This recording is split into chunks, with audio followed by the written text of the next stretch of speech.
Si vous écoutez Changer la norme, c'est que l'entrepreneuriat vous intéresse. La Fondation Entreprendre a décidé d'encourager les initiatives sociales et solidaires en soutenant Changer la norme. Depuis 10 ans, elle agit en faveur de la cause entrepreneuriale. Elle développe l'esprit d'entreprendre chez les jeunes, elle favorise l'égalité des chances et accompagne les parcours de celles et ceux qui entreprennent. Retrouvez toutes les initiatives de la Fondation Entreprendre sur www.fondation-entreprendre.org. Je veux voir le bonheur dans chaque œil de chaque spectateur. Il faut que tu respires. Moi à mon bisounours, je lui fais des bisous. T'es gentil des tout.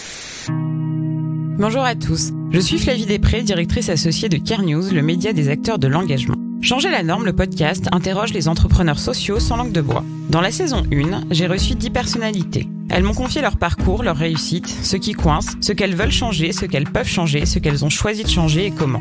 J'inaugure cette saison 2 avec Arnaud de la Taille, le cofondateur de AssoConnect. Cet ingé, à l'aise avec le dev et la conception produit tech, a choisi de lancer un logiciel de gestion tout en un pour les assos, même les plus petites. Un tel outil n'existait pas avant, ce qui est surprenant, alors Arnaud et ses 2 associés se sont lancés. Peu mondain, bosseur, avec une appétence business revendiquée, vous allez voir, ça va parler expérience produit et expansion internationale. Arnaud a pourtant monté une start-up dont les valeurs sont bien ancrées dans l'économie sociale et solidaire. Il défend, normalement si je peux dire, la tech for good. Changer la norme reçoit le soutien de la Fondation Entreprendre pour cette saison 2. Pure coïncidence, AssoConnect est de la même promo que Care News dans le réseau Entreprendre. Le monde de l'entrepreneuriat social n'est pourtant pas si petit, c'est que les grands esprits se rencontrent. Bonjour Arnaud. Bonjour Flavie. Tu vas bien ? Très bien, et toi ? Bah écoute, plutôt bien. Je suis très contente de te recevoir parce que t'es plutôt discret. Enfin, tu fais pas partie de ces entrepreneurs très show-off ou très mondains. Donc voilà, je suis contente qu'on puisse échanger ensemble sur AssoConnect. Ravi aussi, merci. Qui a 5 ans, AssoConnect, c'est ça ? Ou 5 ou 6 5 ans, début 2014. Bah comme Care News. Parfait. Voilà, on est des jumeaux. Non seulement on a des locaux proches, mais en plus on a la même date de création. Alors, est-ce que tu peux définir rapidement ce que c'est que AssoConnect pour les gens qui connaîtraient pas ? Oui, bien sûr. AssoConnect, notre mission, c'est d'aider les associations, un maximum d'associations à changer le monde. Et ça prend la forme d'un logiciel en ligne, assoconnect.com, qui aide les associations, notamment sur tous les aspects de gestion, pour qu'elles puissent se concentrer sur leur projet. C'est de la gestion du fundraising jusqu'à la gestion comptable, CRM, etc. D'accord, donc c'est tout ce qui aide les associations mais qui n'est pas visible, voilà. Ou qui leur prend du temps, qui est chronophage, tout ce les qui est obligations comptables. Pour une comptables. association. Les assos, elles sont beaucoup gérées avec de la paperasse, du tableau Excel, des tâches chronophages de gestion d'échecs, etc. Ce qui est assez pénible pour les assos et pas forcément leur métier. Et on essaye de simplifier, automatiser tout ça pour qu'elles puissent passer plus de temps sur ce qui est vraiment important. Ça n'existait pas avant. Il n'y a pas de plateforme multi-tâches comme ça. Ça existe pour les entreprises. Pour les associations, il y avait des outils de création de site internet, des outils de collecte, de plus en plus de collecte de dons, d'adhésion. Ouais. Et sur tout le volet gestion, il y avait rien. Donc c'est principalement Excel qui est utilisé. Ouais. D'accord, donc tu rassembles en fait sur un même outil plusieurs outils. Voilà, on rassemble sur un même outil plusieurs outils. Le cas d'usage assez simple, c'est une personne qui va faire un don en ligne, va recevoir son reçu fiscal comme elle le reçoit avec un outil de fundraising. Et puis ensuite, toutes les infos vont être déportées en compta, dans la banque, dans le CRM, donc dans la base des membres, en emailing. Voilà, et tout ça est automatisé, là où avant, ça prenait un temps infini. Il y a combien d'associations qui utilisent AssoConnect aujourd'hui ? Aujourd'hui, c'est un peu plus de 8000 associations. Et vraiment de tout type. Ouais. Et vous avez commencé comment ? Parce que il me semble que vous étiez tous les 3 impliqués, parce qu'il y a 3 cofondateurs. Ouais, exactement. Que vous étiez tous les 3 impliqués dans le monde associatif. Elle vient de là, l'idée de créer cet outil ? Voilà. Alors, on a monté la boîte à 3 avec Sylvain et Pierre. On avait déjà monté une précédente boîte avant, ensemble. D'accord. Ah, je savais pas. Je savais pas. Voilà. Donc, on avait lancé une boîte en sortant d'école ensemble, plutôt dans le web. D'accord. Et on a décidé de se lancer sur AssoConnect il y a 5 ans parce que tous les 3 on était impliqués en asso. Pierre à la protection civile, Sylvain plutôt avec les scouts, et moi dans une asso qui accompagne les enfants autistes et chez les sauveteurs en mer. Et tous les 3, pourtant assos totalement différentes, tous les 3, on avait constaté des énormes problèmes de gestion de paperasse administrative, etc. Et on comprenait pas pourquoi on pouvait pas simplifier tout ça. Et c'est pour ça qu'on a été mené à lancer AssoConnect. Et on s'est rendu compte que c'est un problème qui était absolument généralisé dans le secteur associatif. Vous vous êtes fait connaître comment ? AssoConnect, ça a commencé par 2 ans vraiment de R&D, quoi. On a bossé à fond sur le produit. Donc au départ, on était aucune action de communication. C'était uniquement du bouche-oreille. Puis petit à petit, on a commencé à avoir un outil qui marche, donc les gens ont commencé à en parler. Donc au départ, c'était vraiment exclusivement du bouche-oreille. Et l'outil est en self-service, donc les associations en parlent et s'inscrivent en découvrant AssoConnect en ligne. Et puis de plus en plus, maintenant, on mène des partenariats avec des fédérations qui vont déployer AssoConnect sur l'ensemble des associations adhérentes. D'accord. Voilà. Et donc, vous avez pendant 2 ans de recherche, ensuite depuis 3 ans, du coup, ça grimpe. Là, vous avez 8000 associations. Ouais. Comment vous vous financez ? Est-ce qu'elle paye un forfait, une commission ? Voilà, alors AssoConnect, c'est une entreprise. Ouais. C'est ce qu'on appelle du SaaS, c'est du logiciel en ligne. Et le modèle du SaaS, c'est de l'abonnement. Okay. Donc c'est un abonnement qui est mensuel ou annuel, qui dépend vraiment de la taille de l'association. Pour une toute petite association, c'est gratuit. On vient de sortir une offre gratuite jusqu'à 30 personnes. Et ensuite, c'est 19 € par mois jusqu'à quelques milliers d'euros par mois pour les grosses fédérations. Donc c'est hyper progressif. On essaye de s'adapter vraiment au budget de chaque asso. D'accord. Et le panier moyen, enfin un budget moyen, c'est combien à peu près pour une asso ? Autour de 25 €. Oui, donc c'est assez raisonnable. Ça fait 300 € par an, quoi. C'est totalement abordable. Ok. Alors, on pense. Après, voilà. Il y a de la sensibilisation à faire sur l'investissement dans des outils qui permettent d'être plus professionnels, d'aller chercher plus d'adhérents, d'aller chercher plus de sources de revenus alternatives peut-être à la subvention aussi. Mais c'est pas en train de changer parce que il y a 5 ans, on entendait beaucoup le 0 frais de fonctionnement. Enfin, c'était vraiment une pub que certaines assos avaient, notamment les assos un peu familiales ou pas de très très grande taille. Ouais. Et c'est pas quelque chose qui est en train de changer ça dans le monde associatif ? Totalement. Quand on s'est lancé sur AssoConnect, on avait discuté avec une chercheuse qui connaît très bien le monde des associations et qui nous avait dit que les assos, elles seraient jamais prêtes à payer pour des outils et qu'il y avait ce problème du budget de fonctionnement, etc. On s'est quand même lancé parce qu'on sentait qu'il y avait du besoin. Et en quelques années, ça a totalement changé. On entend beaucoup plus des discours sur la professionnalisation, comment est-ce qu'on peut mettre en place des CRM, des outils, etc. Et on pense que ça va plutôt dans le bon sens. Et finalement, c'est vraiment bénéfique au secteur. Donc là, vous faites combien de chiffre d'affaires ? Ça, on peut pas le parler. Non, tu dis, d'accord, pas de souci. On va le deviner. Ouais, voilà. On va calculer. Et donc, vous vous êtes développé sur fonds propres au début ? Pendant 3 ans, complètement en autofinancement. D'accord. Et on a fait une première levée de fonds avec un fonds qui s'appelle Isaïe, qui est un super fonds d'entrepreneurs il y a 2 ans maintenant. Okay. On a levé 2 millions avec eux. À un moment où, du coup, on était déjà rentable, donc dans une super position pour négocier à des termes qui soient raisonnables et qui soient en phase avec le projet qu'on veut développer. D'accord. Et vraiment de rester sur le secteur associatif et pas d'aller vers d'autres secteurs comme les entreprises. C'est un fonds qui investit dans de la tech ou dans de l'ESS. Enfin, pourquoi est-ce qu'ils vous ont choisi ? Alors, c'est pas du tout un fonds impact ou ESS à l'origine, Isaïe. C'est vraiment normal. C'est un fonds très classique. Classique. C'est un fonds d'entrepreneurs. Donc, les souscripteurs, qui sont les gens qui mettent de l'argent dans leur fonds, sont exclusivement, quasiment, des anciens entrepreneurs du web qui ont réussi. Ce qui est assez différent de la majorité des fonds, où c'est plutôt des grandes entreprises, des banques, assurances, etc., la Caisse des dépôts qui va investir dans les fonds. Donc ça leur donne un ADN qui est beaucoup plus entrepreneurial et un mindset moins financier que la plupart des fonds. Et c'est des gens qui ont du nez parce que c'est eux qui ont investi, par exemple, dans Blablacar au moment où personne ne croyait à l'économie collaborative. Oui, ça, je pense que les gens qui ont placé des sous dans Blablacar, ils doivent être contents aujourd'hui. C'était un bon return sur leur fonds. Ouais. Et c'est eux qui ont investi, par exemple, dans 360 Learning, dans le e-learning, à aussi un moment où c'était pas du tout développé. Et c'est eux qui ont investi dans AssoConnect à un moment où personne ne croyait au marché associatif. Et donc, je pense que c'est des gens qui ont du nez, qui arrivent à investir un peu en avance de phase. Il y a 1,3 million d'assos en France, donc elles sont pas toutes actives et elles ont peut-être pas tous des besoins comptables, mais vous espérez en conquérir combien des associations, pardon ? Alors, le secteur associatif, il grandit à peu près à 10% par an, donc on est même à 1,5 million maintenant d'assos actifs. Donc on est loin du compte avec 8000 assos, et il y a encore pas mal à conquérir. On veut être au moins à 10 000 assos à la fin de l'année. L'objectif, c'est finalement, avec les grosses fédérations qu'on est en train d'équiper, le potentiel d'assos sur les fédérations qu'on a signées d'à peu près 25 000 associations. Nous, l'objectif est d'au moins doubler ou tripler chaque année. Comment elles se fidélisent ? Parce que l'abonnement, ce qui est bien généralement, c'est de se désinscrire ou changer de pourvoyeur de service. C'est compliqué. Vous avez un bon taux de renouvellement ? Ce qui est hyper compliqué dans le web de manière générale, c'est quand on adresse des structures qui sont des petites structures. On appelle ça des SMB. Il y a un énorme taux d'attrition. On appelle ça le churn. Donc, il y a à peu près 20, 30%, 40% des clients qui se désinscrivent chaque année, voire plus. Et La chance qu'on a avec AssoConnect, c'est qu'on a une attrition qui est quasiment nulle. Donc les assos se désabonnent quasiment pas.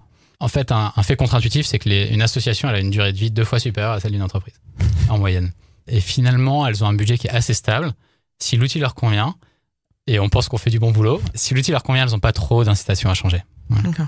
Parce que pendant 2 ans, si vous avez fait de la recherche sur le produit, j'imagine que vous avez une relation forte avec certaines assos, vous avez des retours clients importants. Je sais que vous êtes très focus sur... voilà, quand je dis que t'es pas très mondain et tout, c'est aussi que tu m'as dit, moi, ce qui compte, c'est mon produit. On en avait déjà parlé une autre fois et du coup, vous échangez beaucoup avec certaines assos. C'est vrai que on passe plus de temps sur le produit que dans des réunions mondaines. Ça c'est certain. Et nous on a un ADN tech à la base. Les premières personnes qui ont rejoint la boîte, c'était que des personnes qui ont une sensibilité produit, et une sensibilité produit dans le sens où comment on fait pour apporter le meilleur service à nos clients et pour faire en sorte que ils soient le plus contents possible et que justement ce soit vertueux. Du coup, ils restent et ils amènent davantage de monde. Et donc, en permanence, on échange avec nos clients. On a à peu près 200 nouvelles idées qui nous sont amenées chaque semaine par nos clients. Donc, c'est difficile de faire le tri. Ouais. C'est dense. C'est hyper dense et du coup, c'est difficile de satisfaire tout le monde. Et donc, c'est ce focus client qui fait qu'on finit par être bon. Et focus sur la simplicité pour essayer de faire en sorte de leur apporter des services qui soient vraiment hyper simples. Et un exemple, c'est que on n'a pas de limite. Pourtant, on gère 8000 associations et on est 35. Mais une association peut nous contacter autant de fois qu'elle le veut. On n'a pas de limite sur le SAV. Illimité. Illimité, ouais. Du coup, ça nous force à être bon là-dessus. Parce que si on explose dans le SAV, c'est qu'il y a des questions qui ne sont pas résolues et ça nous force à analyser quelles sont les questions qui reviennent pour faire en sorte de simplifier l'outil. De les avoir autant, ça te donne pas envie de développer autre chose? Parce que des outils pour les associations, il y a pas que, elles ont beaucoup de besoins. Le monde associatif est quand même très vif en France. C'est hyper dur de pas faire plus. Ouais, on a 1 million d'idées de choses qu'on pourrait faire pour simplifier la vie. Voilà, peut-être un jour. Mais déjà, soyons bons sur ce qu'on fait. Et puis, on est plutôt dans une logique à essayer de se dire comment est-ce qu'on fait pour enlever des choses, enlever des fonctionnalités pour que ça soit encore plus simple. Et ça, c'est un peu se demander quel bras on va se couper, mais in fine, c'est plus efficace. Est-ce que tu peux te développer dans d'autres pays? Parce qu'il y a des spécificités comptables, financières à la France. Ouais. Mais est-ce que tu pourrais le vendre ailleurs à AssoConnect? Alors, aujourd'hui, on gère que de l'euro et c'est uniquement en français.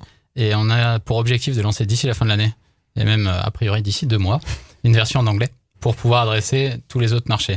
En fait, les associations, c'est énorme en France. C'est 3,5% du PIB, donc c'est quand même plus gros que l'agriculture et l'agroalimentaire réunis en termes de PIB. Mais c'est pas du tout un phénomène uniquement français. Il y a des associations partout en Europe, il y a des associations aux États-Unis et les chiffres sont à peu près les mêmes en termes de tendance et les dynamiques sont à peu près les mêmes. Donc nous, on a envie de se développer à l'international et d'un point de vue produit, in fine, il y a un sujet de devise, on gère que de l'euro, mais bon, ça va être réglé assez vite. Et le deuxième sujet qui est effectivement la comptabilité. L'avantage, c'est comme on fait de la vraie compta, qui est de la compta d'engagement, le socle comptable est le même à peu près partout dans le monde. En tout cas, partout dans les pays occidentaux. Ensuite, il faut adapter le PNL et la balance sheet qui est l'équivalent du bilan en France. Alors, je précise juste qu'on a enregistré l'épisode avant, donc normalement quand ça sort, ça devrait être concomitant. Donc t'as un marché pas idéal, mais presque finalement. T'as trouvé enfin si c'est réplicable et que t'as juste un petit travail d'adaptation. Tu veux dire sur l'aspect international? Ouais. L'avenir le dira, mais on a déjà quand même pas mal d'assos qui nous sollicitent. D'accord, de l'étranger. De l'étranger, ouais. Et puis on adresse déjà quelques assos dans d'autres pays francophones, Canada, Suisse, Belgique. Alors maintenant, j'aimerais bien qu'on parle un peu du secteur de l'économie solidaire. Est-ce que tu dis plutôt, quand on te demande dans une soirée ce que tu fais, est-ce que tu dis que tu bosses dans la tech for good, dans l'économie sociale et solidaire? Ça dépend un peu de la personne à qui je parle. On est tech for good. C'est pas un peu quand on te demande si tu préfères ton papa ou ta maman. Moi, j'aime les deux. On est les deux. On a clairement un ADN tech à l'origine. Et on est tombé dans le for good il y a quelques années. Et on pense que tout business devrait être for good. Et que c'est une tendance, c'est une lame de fond. Et qu'in fine, je sais pas si tu as vu récemment, il y a 20 000 étudiants qui avaient signé pour ne pas bosser dans des boîtes qui polluent. c'est une vraie tendance, quoi. Et pas uniquement chez les jeunes, d'ailleurs. Nous, on a de plus en plus de personnes qui avaient une carrière en conseil, etc., qui s'intéressent au secteur. Et donc, on est tech for good. Et est-ce qu'en interne, vous avez mis en place des choses qui correspondent justement à cet esprit for good ? Alors, déjà, au recrutement, toutes les personnes qu'on recrute doivent être en phase avec nos valeurs et notre mission. Okay. Ensuite, dans ce qu'on fait, donc quasiment tout le monde chez ASO Connect est membre d'une association et donne du temps à une association. Et c'est assez important.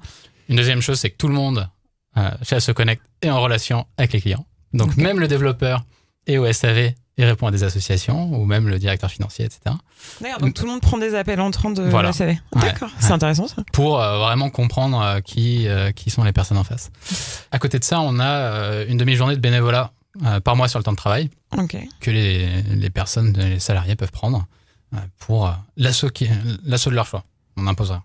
Du coup, en parlant de Tech for Good, parce que c'est un peu, j'ai l'impression que ça fait 2 ans quand même que ça monte, il y a Fest qui s'est créé, qui est le syndicat de la Tech for Good. Je sais pas comment on le définit exactement, mais oui, donc Fest, c'est France Éco-Social Tech, on essaye de mettre en avant la Tech for Good et d'aider les acteurs de la tech à mieux comprendre l'impact et les acteurs sociaux à mieux intégrer la tech et mettre tout ça en réseau et apporter un réseau parce qu'on pense que le réseau, ça sert énormément aux entrepreneurs et c'est ça qui aide aussi à se développer. Donc il y a un volet réseau et un volet plaidoyer pour mettre en lumière ce secteur qui est en train d'exploser.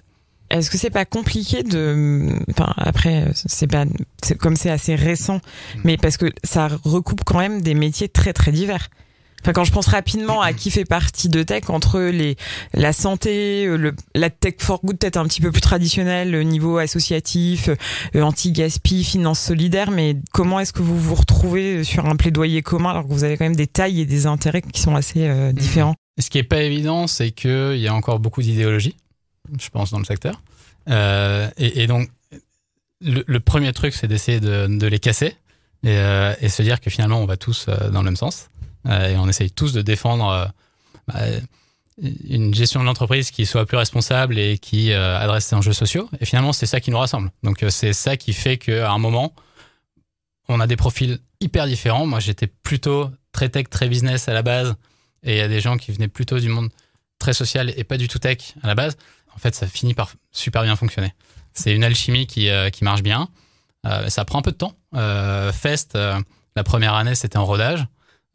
Et finalement, il y a quand même beaucoup de choses qui ont été faites. Et là, le nouveau board, je pense, est top et va super bien. Un board de rockstar. Ah ouais, un board de rockstar.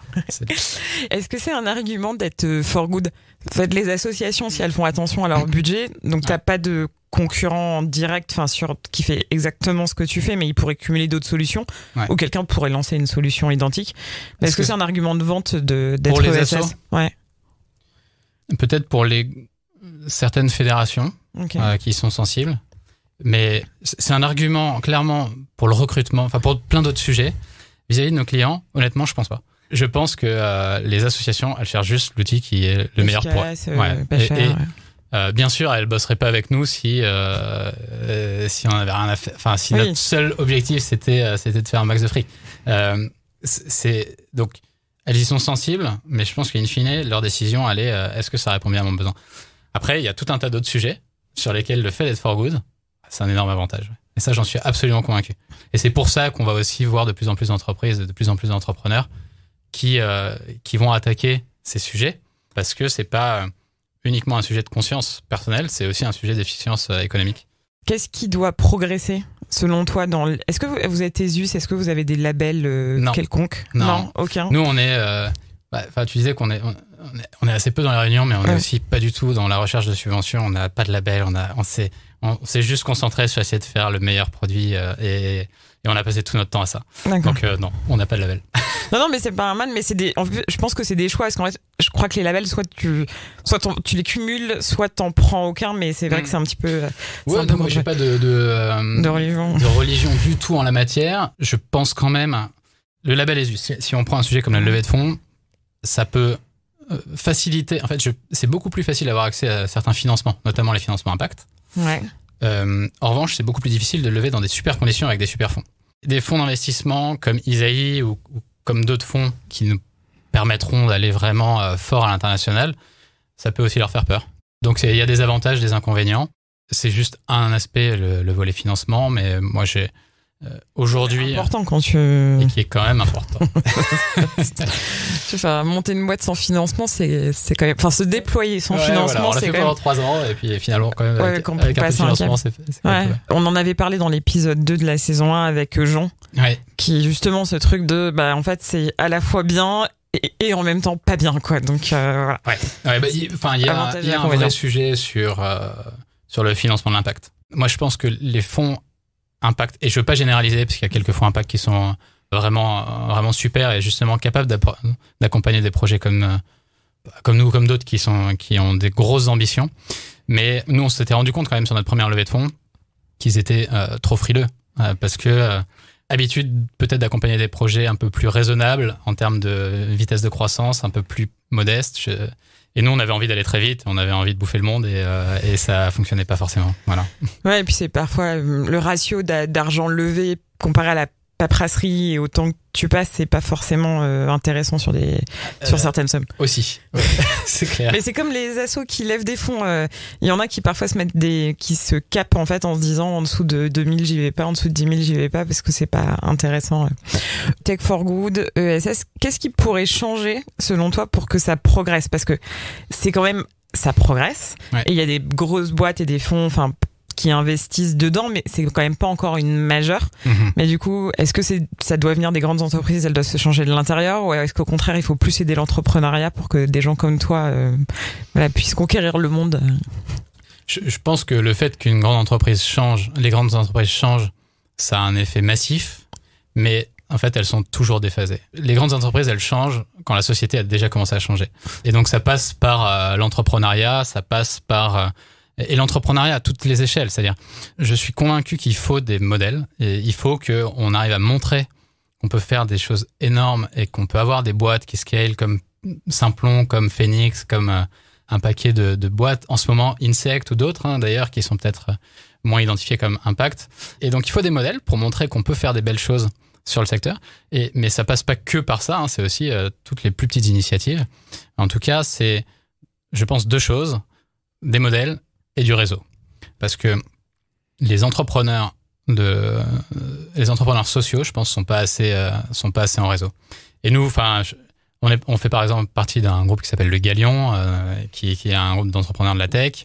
Vous avez un petit îlot for good. Et on a un petit îlot for good au sein du Galion. On a commencé à... Ouais, c'est le verre dans la pomme. Et donc...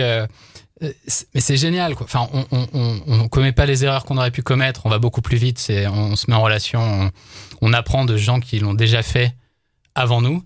Et ça manque, mais cruellement. Donc j'espère qu'on va réussir à le faire avec Fest et que justement on va pouvoir filer un coup de main à ceux qui démarrent et avoir d'autres personnes qui l'ont fait avant qui aident les gens comme nous. J'ai une question, mais c'est vraiment de la curiosité. Est-ce que tu te vois à se connecter pendant 5, 10, 15 ans, ou est-ce que de même que c'est ta deuxième boîte, tu penses que t'es entrepreneur dans l'âme et qu'un jour t'en montres une en parallèle? Je dis pas d'abandonner, mais d'avoir un autre projet.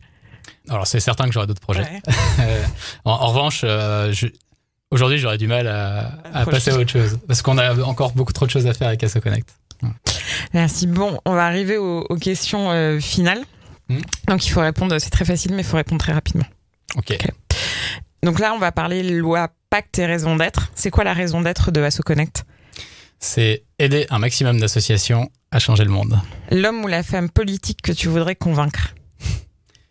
Alors comme tu sais, je suis pas très politique, mais bon, je pense qu'in fine, sur changer les choses, il faudrait que ce soit Macron. La taxe que tu aimerais inventer ou supprimer? Alors je pense qu'on invente déjà beaucoup trop de taxes. Tu m'as dit de faire vite, mais en développement logiciel, design produit, on essaye de faire en sorte que quand on ajoute une fonctionnalité, on en supprime une. Je pense qu'on devrait faire la même chose avec les taxes et les lois, quoi. Et il faudrait en supprimer pour simplifier tout ça et pas faire des usines à gaz comme on sait les faire. Donc je suis plutôt pour en supprimer. Le patron du CAC 40 que tu pourrais être? Non, il faudrait qu'il y ait des boîtes Tech for Good dans le CAC 40. Écoute, dans 5 ans peut-être. Dans quelques années. Et la somme pour laquelle tu tairais un scandale politique? Je tairais pas de scandale politique, enfin, Flavie. Non, on nous achète pas. Merci beaucoup, Arnaud. Merci, Flavie.